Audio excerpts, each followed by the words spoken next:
Let's discuss an important concept from economics, the Laffer curve. This concept is named after the man who developed it, Arthur Laffer, a major American economist who has taught at the University of Chicago, University of Southern California, and elsewhere. The Laffer curve illustrates the two most important things we need to know about taxes: how much money the government can raise from taxes, and at what level of taxation the government might start getting less, not more revenue. The Laffer curve is illustrated here by a two-dimensional graph.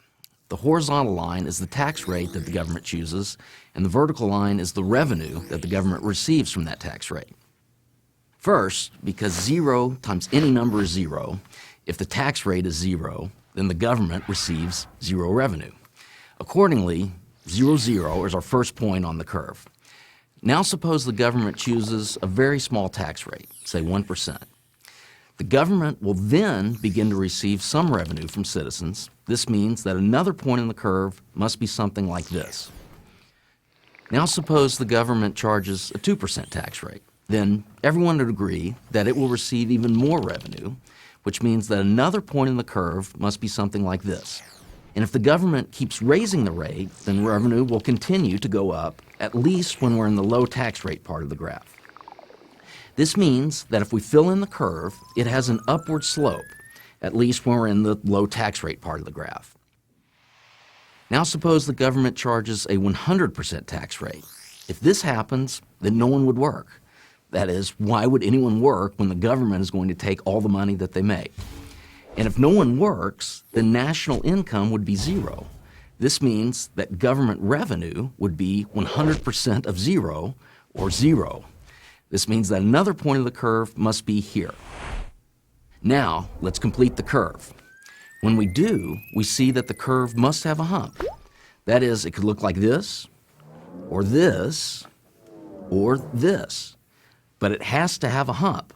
This is simply because the revenue line has to go up in the low tax rate part of the graph, and it has to start going down to reach the point we drew at the 100% tax rate.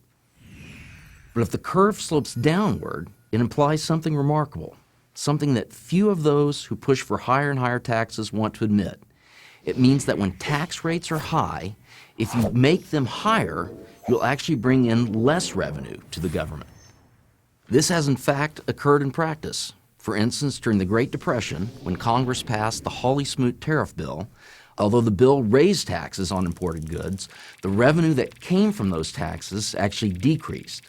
A more recent example occurred in the early 1980s. After President Reagan and Congress drastically reduced the tax rates on the rich, the tax revenue that came from the rich actually increased. All economists, even the most left-wing ones, agree that the true Laffer curve, the one that reflects real life, has a hump. Now, therefore, the curve has a downward sloping part, meaning at some point, tax revenues start going down when you increase rates. So where then do economists disagree? They disagree about exactly where the hump occurs. When I took my first economics class in 1984 at Stanford University, the textbook said that the hump occurs somewhere around the 70% tax rate. But apparently, I was taught something wrong. New evidence from an unexpected source suggests that the hump occurs at a much lower tax rate, something around 33%. That source is a study by Christina Romer and her husband David Romer. Both are economics professors at the University of California, Berkeley. Christina Romer was the chairman of President Barack Obama's Council of Economic Advisors.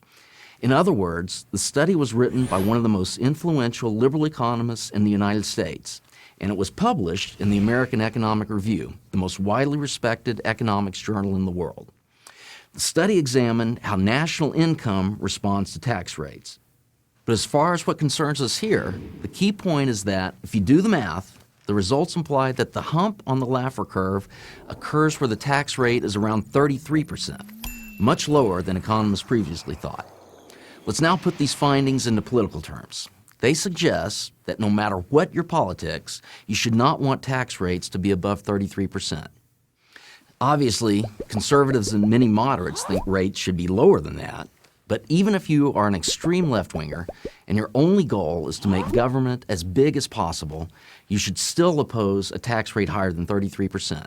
The reason is that, as the Romer and Romer study suggests, when tax rates go higher than that, the government actually gets less money.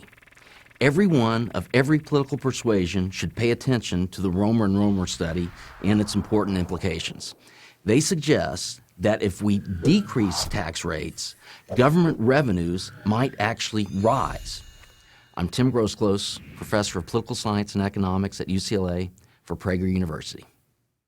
Join Prager University, subscribe to our YouTube channel, and sign up for free at prageru.com.